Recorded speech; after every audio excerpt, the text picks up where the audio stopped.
Let's talk about Lily Wachowski, who is speaking out about this whole red pill situation. Because, yeah, we got to address a lot of you ground dwelling, basement dwelling incels that want to jump up in. Oh, wait, that person got that person got banned. So we're good over here. But anyway, let me start over. All right, y'all. So let's get into this topic about Lily Wachowski, who is slamming right wingers for co opting the red pill thing, which y'all know has been an ongoing theme that I have had with this when I'm conversing about The Matrix was like one of my all-time favorite movies. It's not just because, the martial arts and all the sci-fi stuff that's up in there and the genre breaking special effects that we saw at the time with the bullet time and all that other stuff and freeing your mind and all these other things. But I also like the socio-political commentary. I like the sociology of it all. And of course the whole thing regarding the red and blue pill, which in real life, if we really want to talk about it, MAGA supporters take the blue pill. They have never taken the red pill, which is why I've always had a disdain for the fact that people have taken the red pill term. And I guess maybe the reason why they use the red pill term because red hats, Republicans are red, so they want to say red pill. And it's like, no, if you actually paid attention to the Matrix instead of looking at all the visual stuff and people are fighting in leather, um, the film not only has a trans allegory, and we'll get into that in a second, especially with the both directors being transgender, but it also with the true essence of or with the true meaning of what a red pill is. But one of the things we've always known about Republicans or GOPers or people like that or people in that whole situation, they've always co-opted certain ideologies and tried to weaponize it for their own personal gain. Why am I struggling to find this thing, by the way? Okay, I got it. So let's get into her. So Lily Wachowski recently pushed back on MAGA supporters who tried to claim an iconic scene from The Matrix. The 1999 masterpiece introduced a now famous moment when Morpheus offered Neo the blue pill or the red pill because he says that the red, if you take the red pill, you get to see how far the rabbit hole goes. If you take the blue pill, you remain in Wonderland and forget all the other things that went on. You just go back to living your life. But if you take the red pill, I'll show you how deep the rabbit hole goes. That's how the whole situation is. So of course, Neo takes the red pill, and then the rest of the film is what the rest of the film is. So she went on and said, "You have to let go of your work. People are going to interpret it how they interpret it." I look at all of the crazy mutant theories around the Matrix films and the crazy ideologies that those films help create, and I just go, "What are you doing? No, that's wrong." But I have to let it go to some extent. You're never going to be able to make absolutely every person believe what you initially intended. So that is definitely true because it's like, you know what? I created what I created. I put it out there in the universe. And hold on. Okay. So people put things out in the universe like, you know what? I created what I created. I wrote the script, we directed it, we had the ideas, we put it out there and take from it as you will. Some people understand and realize the deep philosophy behind the Matrix. Some people like it for the action, people like it for their different things. And yeah, when they created the whole red pill and all this other stuff, it's like, yeah, I totally got what they meant by that. And people are gonna use what they use. And it's like, I'm telling you what it means. I've been saying it before she even did this interview. But people are gonna take whatever they're gonna take and they're gonna weaponize it the way they weaponize it, kind of like how they weaponize woke. And I keep telling y'all what woke mean, but they've decided to take that term and they weaponize it for their own personal divisive gain. So, The Matrix, specifically the iconic blue pill or red pill scene, is the most famous example of the film being appropriated by the right. In the scene, Keanu Reeves' Neo must take the red pill in order to be freed from the Matrix. In the political context, red pilled is a term for somebody who has woken up to the truth about society and often aligns with radical far right ideology. Yeah, so it's like, oh, yeah, we've woken up to the truth about society, but what truth? The truth that some corporate people have plugged you in to believe. Whereas the real people that we should be fighting amongst is not each other. You need to be fighting amongst the 1% oligarchs that are trying to cut your health care, that won't raise that are raising everything but your living wage. They want to raise your rent. They want to raise your taxes. They want to raise, everything that you want about your car notes and all this other stuff. But it's like, but when you gonna raise my actual money that I make at work so that way I can pay all these things off? They're not interested in that. But they want to tell you it's the trans people, it's the immigrants, it's gays, it's all these other people that are stealing, and these are the people that's stealing your job. These are the people that's taking things away from you. And y'all know it's not true.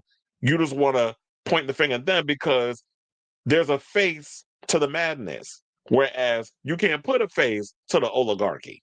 They're hiding in the shadows. What got the president of the United States being the mascot, while they're the ones behind the scenes doing the dirt. So now in an interview in 2020, Wachowski explained that the original intention of The Matrix was to be a transgender allegory, but the corporate world wasn't ready. Even so, she said she's unsurprised the right has latched onto the film since right wing ideology appropriates absolutely everything.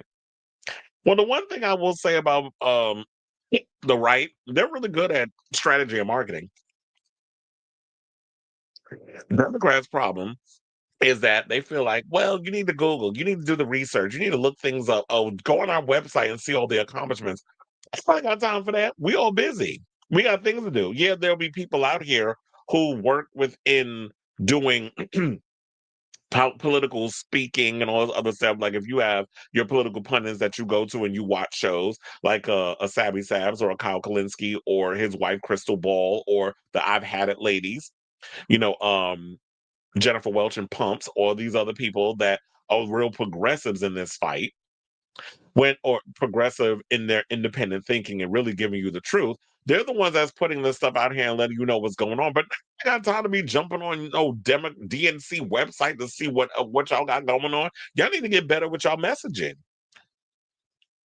Or stop trying to play possum. So Republicans are really good out here. And one thing I've always learned about sociology, you say something enough, because I got an A in sociology when I was in college. That was one of the electives I had to take, of course, when I was in film school. So you had to do your other things to be incorporated with your college work, and not just making movies or EPKs or music videos, whatever the case is. I had to take other courses as well. So one of the things is if you say the lie enough, people will believe it because it's been ingrained in the brain. So if you actually start to come out here and be progressive and trying to hammer people with the truth, eventually it'll penetrate. But Democrats are busy just sitting on the sidelines wanting to play possum because some corpse decided to tell them to do that. So now she also added they appropriate left wing points of view and they mutate them for their own propaganda, for their own to obfuscate what the real message is. This is what fascism does. And so, of course, that's going to happen. Now, fans online echoed her frustrations.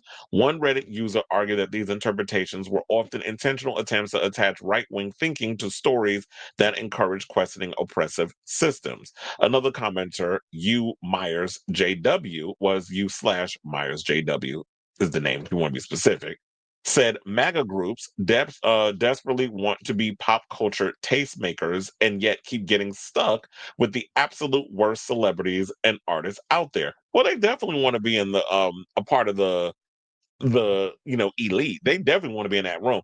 Trump has always been envious of celebrity because he's always wanted to be a part of that club. And at many times he has been able to dip his toe in them situations. But once he became a little too radicalized and changed up and all this other stuff, they don't want no parts of him. I mean, people in secret do. And then we recently heard this story.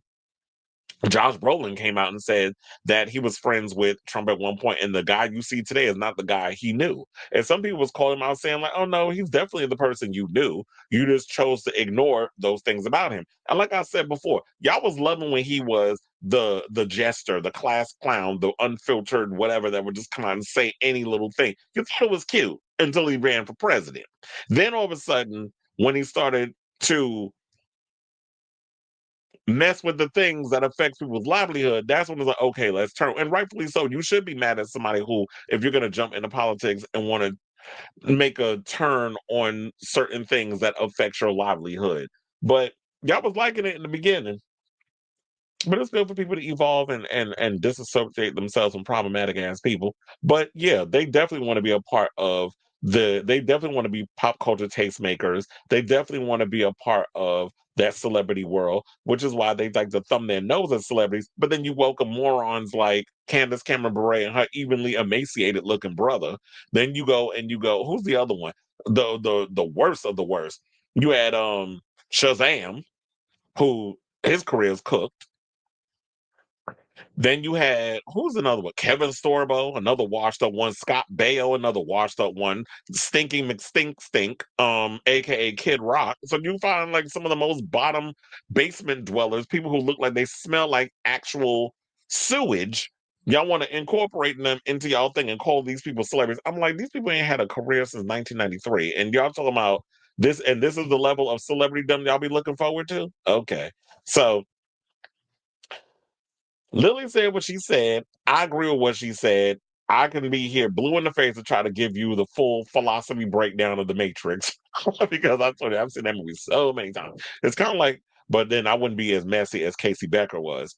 Because remember, she said she's seen Halloween 50 goddamn times. I mean, Friday the 13th. She said she saw it 50 goddamn times. And look, you done messed it up because it was Jason's mother that was the killer in Friday the 13th. You kept saying Jason. He showed up in the sequel.